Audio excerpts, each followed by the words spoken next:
Yeah, I've read chapter five and just going over like the stuff you went over today. But which chapters do you recommend? Like, let's say you wanted to work on your project as soon as possible. Could you say that again, please? Like, which chapters would you recommend Could reading? you raise your voice, please? Which chapters could you read so you can get started on your project a lot quicker? Like, be able to do a lot more sophisticated stuff. To be honest with you, you don't read any chapters to start on the project. You just use your common sense, your previous experience with circuits, and that is sufficient. If you need to get more sophisticated, you can read chapter 13 and 17. But as a basic requirement, you are not supposed to read any additional chapters above and beyond the ones we are talking about in the lecture. Okay, thank you. You're welcome. William, try YouTube, man. Uh, so that's where we are. Uh, you can uh, you can build anything. By the way, you have all these examples on Beachboard. I posted them for you before the class,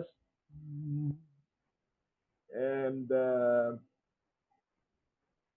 there are many others. But it's up to you. You can come up with anything that has motion in it, like motors or levers, or but under the circumstances, maybe you can limit your hardware to some light emitting diodes and some switches, and you can still do a good job, like the traffic light experiment. You can do a good job with no hardware, basically. There is no hardware required to do the traffic light That sounds good. experiment. Again, the example I quoted you, people were doing 447 with me.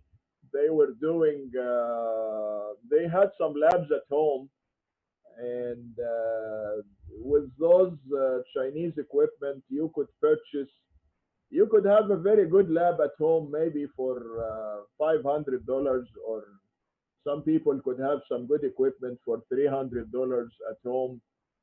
Uh, I had a Saudi guy having a complete lab at home for $1,400, uh, but he has a lot of money, and he may have an oil well or something. So that's not the general rule. Not everybody is supposed to have a lab at home. Um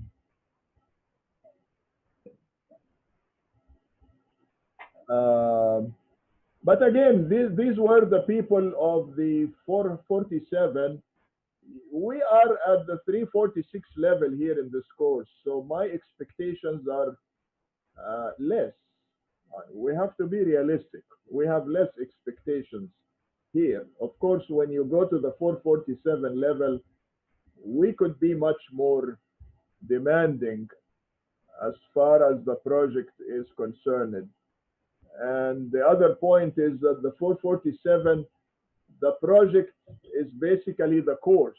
The course is basically a project, and the lectures are associated with the project. But in this course, the course is not just the project. The course is lectures and labs and homeworks, and the project is just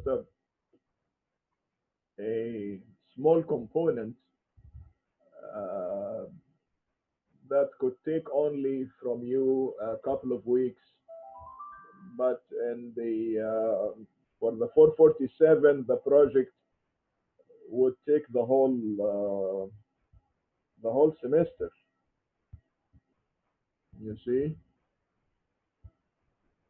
So let's put it this way. Uh, I think you should start forming groups. You could have groups of 2 people or 3 people. I'm not recommending any groups of 4 people because most of the time when you have a group of 4 people, you end up with one person just a good spectator, not doing anything. And I want everybody to be doing his fair share. So you could have a group of 2 or 3. We don't want Professor? a group of one person only because a group of one person, somebody could come and say, hey, I can do the whole thing by myself because the other guys are wasting my time and something like that. Well, that could be true in some rare situations that the other guys are wasting your time. But in general, we would like to teach you the group work and the accreditation agency, the ABET, also stipulates group work in our engineering programs. Professor, I had a question about that. I'm currently located in Alabama, so just because of the time zone differences and also because I'm working a 9 to 5, it might be a bit difficult for me to coordinate with a group and actually build something physical. In my case, could I just go solo? Well, why don't you try to find a partner from California to do the job and let me know as soon as possible. And under extreme worst case scenario, I can give you a special permission to be solo. But that's not Thank my you. first priority. And I don't want to spread the wrong message to everybody that if I allow one person to go solo, that means I'm accepting the concept of solo. No, I'm not. I'm against the concept of solo. But since you are why are you in Alabama? Why you are not here in California? Because I'm working. You are a hero. You're taking the course. Well, see, the course for me is after work, so it's a nice, Oh, I guess my it's a God. busy day. Yeah, the distance learning is ideal for situations like yours. Yeah. Yeah. You can take the course anytime. You cannot do it in regular semester. Yeah. Yeah, as I said, I sometimes I insist really that you should work in a group, but in your particular situation and only for you, not for anybody else, I can give you a special permission to do that because there is no other way to do it. But I hope what I said is understood by everybody. I'm not violating anything or contradicting anything or having a 10 different interpretations for the rules. No, I am very clear on this. My rule is you have to do group work under extreme circumstances like yours. We're giving you a very special permission to work solo. That's it. Well, at this point, I really think we have to take a break and come back Question. after 15 minutes to complete the chapter. So uh, let us do that now. Can we ask you about the homework questions?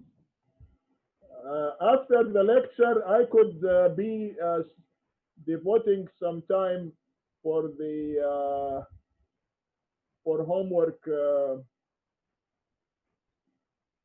Yeah, I could do that. I could do that. How long does it take to ask those questions? Well, it's we just don't understand the last 3 questions. I just want you to like elaborate on the explanation of the Why question. don't we do this after the lecture? If I don't have the time to do it after the lecture, I could set aside some other time for you. From like office hours, like that time? Yeah, exactly. So let us meet after the lecture, but let's go now for the break and come back after 15 minutes. Okay.